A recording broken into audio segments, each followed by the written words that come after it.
The test of worthiness.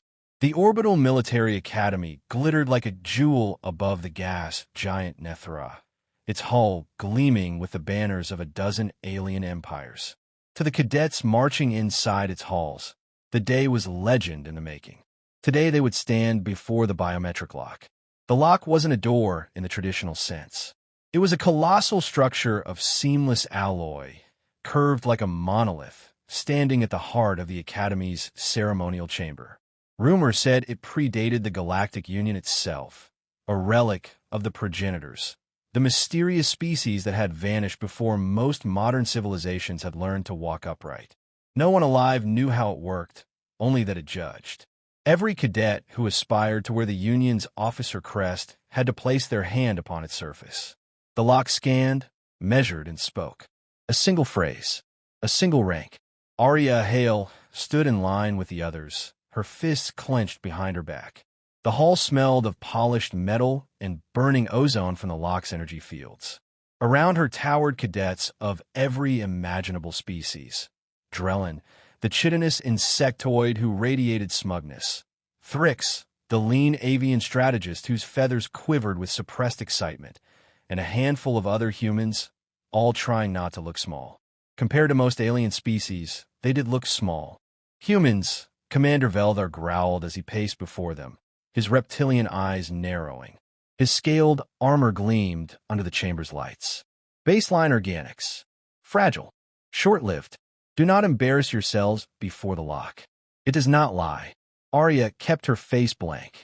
She had endured Veldar's disdain since her first day. Humans were tolerated in the Union, but never respected. She knew her place, at the bottom of expectation. But she also remembered her mother's words before she left Earth. Never let them decide your worth, Aria. Not ever. One by one, cadets stepped forward. Drellin went first, mandibles clicking with confidence. He pressed a clawed hand against the lock. A pulse of light ran over him. The machine spoke in its neutral, toneless voice.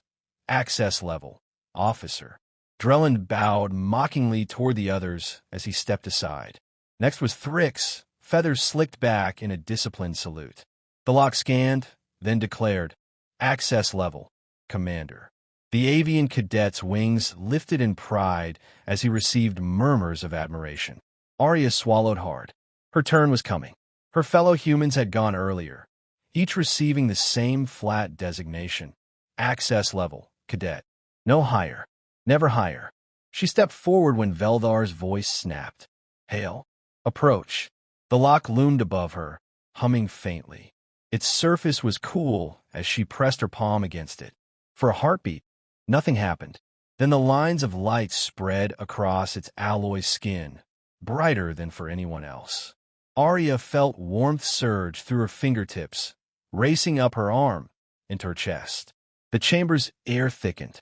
The lock spoke, but this time its voice was not toneless. It was deeper, resonant, echoing as though countless voices spoke in unison. Access level, Creator. Silence fell. Every cadet froze, even Veyr. The title rang in the chamber like a thunderclap. Creator? That rank didn't exist in the Union's hierarchy. The lock's surface rippled and unfolded. For centuries, it had remained sealed, but now a section of the wall slid open, revealing a passage filled with blue light. Energy surged through the chamber. Drellin hissed. Malfunction. Veyr barked, though his voice cracked. Impossible. The lock does not make errors. Aria staggered back, heart hammering. She hadn't done anything. She hadn't asked for this. Yet the lock had chosen her. The glowing doorway yawned wider, beckoning her inside. Whispers spread among the cadets. Some in awe, some in fear. Creator. Creator. The word clung to the air like static. Veyr recovered enough to snarl. Stay where you are, human. You will not take a step further until this is investigated. But the lock pulsed again, louder, brighter, as though rejecting his authority. Its voice boomed a second time, directly at Aria. Entry authorized. Proceed. The floor trembled. The entire chamber seemed to bow toward her. Aria's breath caught as her fellow cadets stared. For the first time, she wasn't invisible. For the first time, They looked at her not with dismissal, but with something else: awe, suspicion, fear. Aria looked into the doorway. Beyond lay shadows, light, and secrets untouched for millennia. She could feel it pulling her forward. She tightened her grip on the small pendant around her neck, her mother's gift, and took a step. Whatever waited beyond that door, it had just rewritten her place in the galaxy. The chamber of the Makers. The doorway sealed behind Aria with a resonant thrum. The world outside, Veldar's scorn, the cadet's whispers, vanished in an instant. Ahead, the passage curved downward, bathed in soft blue radiance.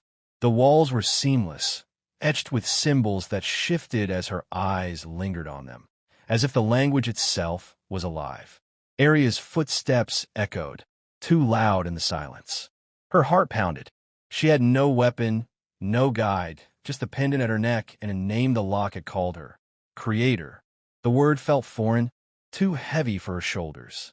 The corridor opened into a vast chamber.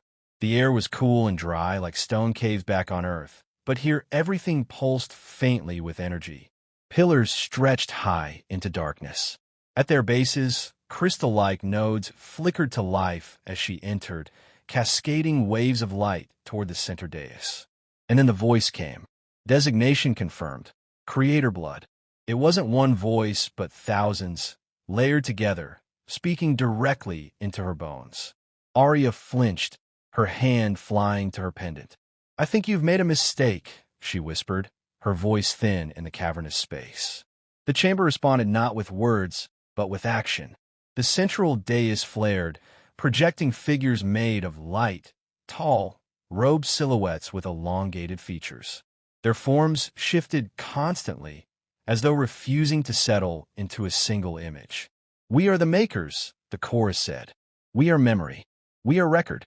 And we are witness to your arrival." Aria's mouth went dry.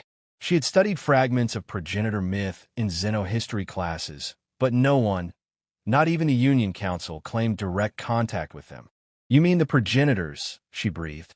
The figures inclined their heads. "That is one of your names for us.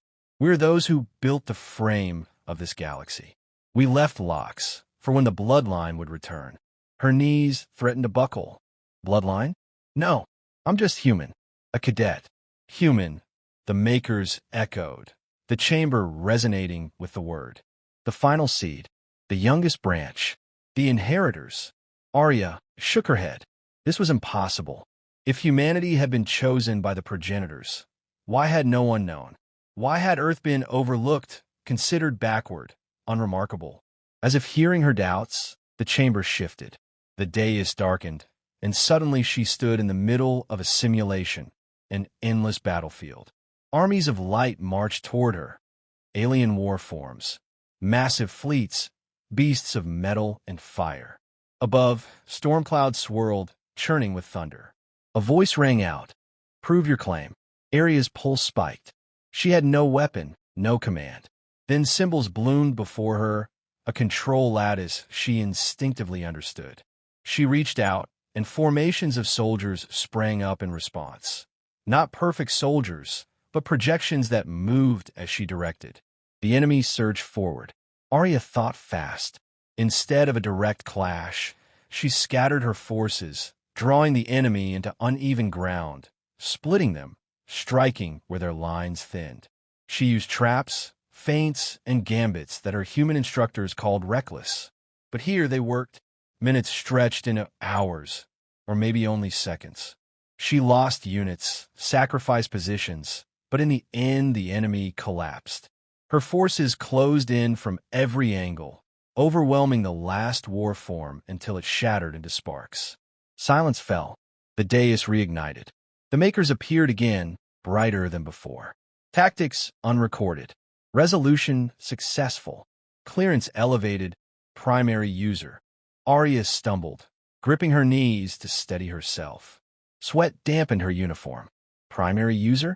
What does that even mean? Light swirled above the dais, condensing into fragments of data, images of worlds, fleets, weapons. It means you hold command authority. The systems of the Makers answer only to you. Her stomach sank. Command authority? Over what? This chamber. or more. The pillars around her vibrated. Interfaces flared, displaying alien scripts she couldn't read, yet somehow understood. She caught glimpses, control over starship drives, planetary shields, archives older than the Union itself. She shook her head. I don't want this. I didn't ask for this. The Maker's voices softened, though still vast. Want is irrelevant. Chosen is immutable. The blood returns, and with it, responsibility. Aria took a step back, but as she did, the chamber shifted again, sealing its walls. The exit she had entered through closed, leaving her alone with the Makers. Their voices poured into her mind, no longer echoing in the chamber, but inside her skull. You will restore what was broken. The words carried no choice, no invitation, only command.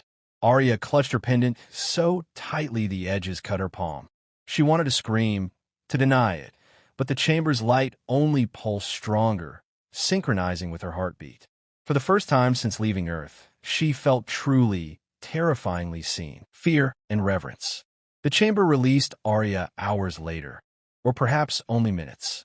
Time had blurred inside that strange place. She stumbled out into the ceremonial hall, blinking against the bright lights. The cadets were still gathered, whispering furiously. Commander Veyr stood rigid, his eyes wide before narrowing into slits of suspicion. Gasps rippled through the crowd as the lock sealed itself behind her with a sound like thunder. Its glowing seams faded until it appeared lifeless once more, as though it had never moved at all. Only Aria knew the truth, that it was alive, watching. Veyr snapped his claws. Guards rushed forward, their weapons trained not on any threat but on her.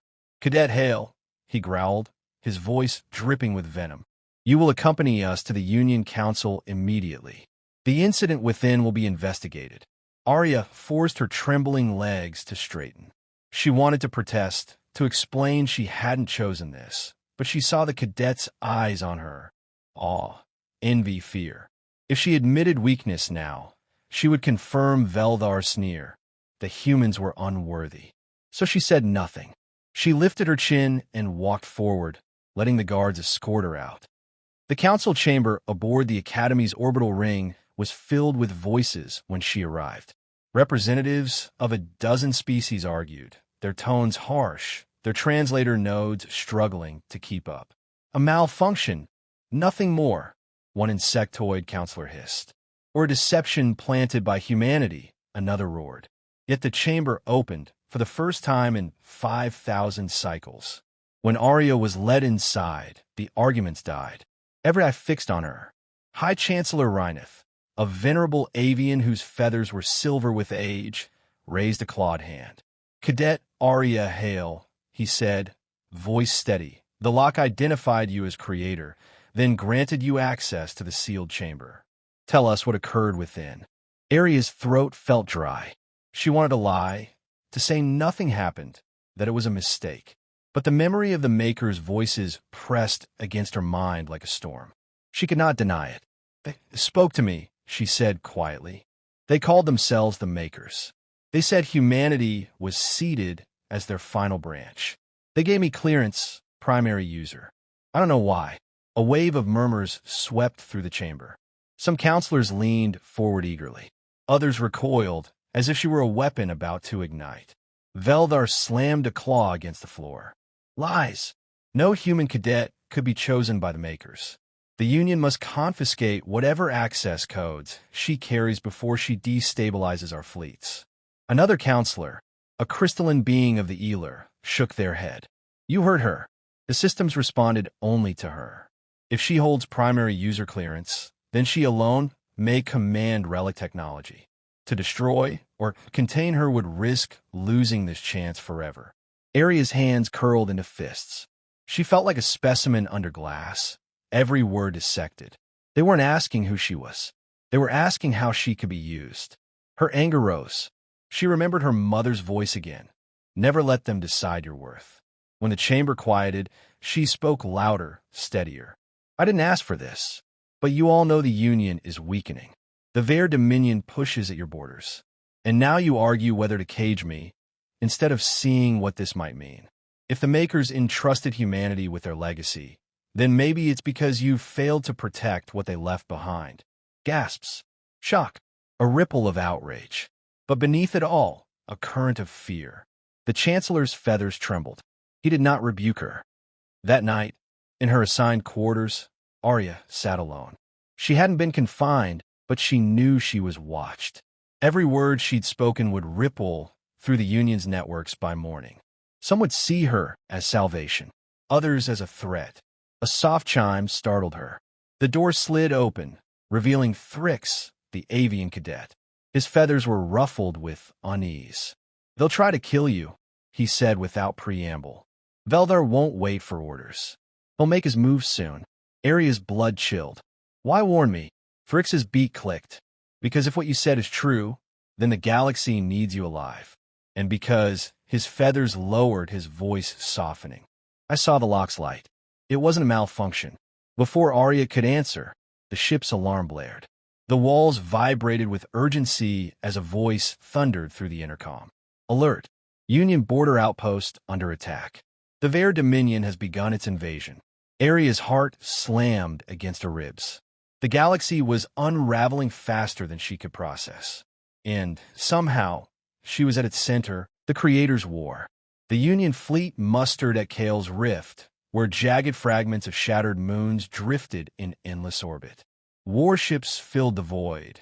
Cruisers, frigates, carriers from a dozen worlds. But even their combined might paled against the Veyr Dominion. The Dominion fleet emerged from hyperspace like a swarm of blades, hulls bristling with weapons, their formation flawless and merciless. On the command deck of the Union flagship Resolute, tension hung like gravity. Admirals shouted orders, translators crackled with overlapping voices, and every screen blared tactical updates. But none of it mattered, because the ships refused to respond to their commands. Instead, they waited. The biometric lock's clearance had rewritten every system. Only one voice could give the order. Aria Hale stood at the center of the bridge, still wearing her cadet uniform. The holographic crown, the Maker's interface, shimmered faintly above her head, a lattice of light that pulsed with each heartbeat. She felt every ship in the fleet like extensions of her own body. Engines throbbed like muscles. Shields shimmered like skin. The fleet was hers. Veldar's growl carried across the deck. "This is madness. A human child cannot command the fleet." Hand controlled back to the admirals. But the systems ignored him. Status icons glowed, all routed to Aria. She looked around the bridge. Fear, distrust, but also hope flickered in the officer's eyes. Billions of lives were at stake, and she alone held the key. She drew a breath, steadying her voice. "All units hold formation. Prioritize shield overlap. Keep their flanks guessing." The fleet moved instantly, not by sluggish relay, but as one, precise and fluid. The battle began. The Dominion struck first, a barrage of plasma and dark matter rounds that lit the rift in storms of fire. Union shields buckled under the assault. 2 frigates exploded, their deaths sending shockwaves through area senses. She staggered, clutching the rail. The pain wasn't physical, but the loss echoed through her like a wound. "Creator, you must adapt." The Maker's voices stirred in her skull, urging. "They are machines of order. Break their order." Aria gritted her teeth. She remembered every history lesson, every Earthborn tale of underdogs defying stronger foes. Humanity didn't win by being stronger. They won by being unpredictable. "Detach 4th Squadron," she ordered. "Fake a retreat through the rift's debris field. When the Dominion follows, collapse the field on them." The admirals gaped, but the squadrons obeyed. Ships darted into the jagged moon fragments. As the Dominion pursued, Aria gave the signal. Charges detonated. Entire chunks of rock cascaded, crushing enemy vessels. The Dominion formation fractured for the first time. The bridge erupted in shouts of disbelief. Veldar's jaw hung open. She's improvising." Aria pressed on. Her commands came faster now, almost instinctive. She sacrificed ships to lure enemies into kill zones, feigned weakness only to strike where they overcommit. Every move felt reckless, yet every move worked. The Dominion fleet struggled, its perfect formations unraveling under the weight of human chaos. Still, it wasn't enough. More Dominion reinforcements warped in, dreadnoughts the size of cities. The Union fleet trembled. Aria's pendant burned against her chest. Her mother's words echoed in her memory. Never let them decide your worth. She lifted her hand. Makers, show me everything. The holographic crown flared, flooding her vision with ancient schematics. Across distant stars, Progenitor war platforms stirred, dormant constructs hidden for millennia. She felt their systems recognize her clearance. One by one, they awoke, answering the call of Creator. Moments later, space tore with light. Massive constructs, weapons beyond comprehension, emerged above Kale's rift. Beams of impossible energy lanced through the void, cutting Dominion dreadnoughts in half as though they were paper. Gasps filled the bridge. The Dominion fleet, once unstoppable, faltered. Then it broke. Cheers rose around her as the invaders retreated, limping into hyperspace. For the first time in living memory, the Veyr Dominion had been defeated. Silence followed the victory, heavy and uncertain. Officers stared at Aria not with scorn, but with reverence and fear. Veldar said nothing. His hatred had curdled into something else entirely. The High Chancellor's voice came through the comms. Cadet Hale, no. Creator Hale. The Union owes you its survival. Today, humanity has risen. Aria felt the weight of the words, heavier than any metal. Billions might see her as savior. Billions more would see her as a threat. She had the power to command fleets, to awaken weapons older than empires. But as she gazed out at the stars, her heart was conflicted. She had not asked for this destiny. She was no god, no maker, just a human girl carrying a pendant from Earth. Her reflection glimmered in the viewport. The holographic crown burned faintly above her brow, an unwanted coronation. She whispered to herself, unheard beneath the cheers, Creator or Destroyer, which one will they make me become?